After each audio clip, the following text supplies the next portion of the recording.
ये प्रेमानंद जी महाराज बार बार क्यों कहते रहते कि नाम जपो नाम जपो। चलो इसके पीछे के कारण का खुलासा करता हूँ, लेकिन उससे पहले मेरा आपसे एक सवाल ये है कि सबसे सर्वश्रेष्ठ युग कौन सा है? हरिश्चंद्र का सतयुग, राम जी का त्रेता युग, कृष्ण का द्वापर युग, या हम पापियों का कलयुग? सबसे सर्वश्रेष्ठ है कलयुग। और ये मैं नहीं कह रहा हूँ, बल्कि ये कहना है महर्षि वेद व्यास का।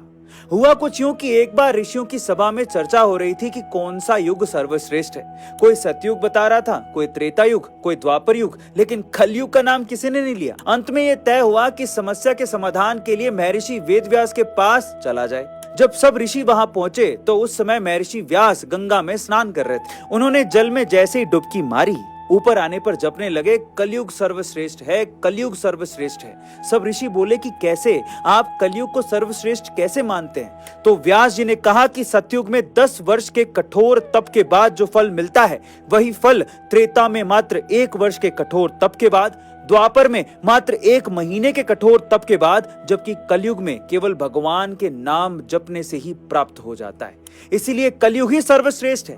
और इसीलिए प्रेमानंद जी महाराज बार बार कहते हैं कि नाम जपो नाम जपो, सिर्फ नाम ही जप लो, भली बेमन से जपो, लेकिन अपने इष्ट का नाम जरूर जपो, आप तर जाओगे।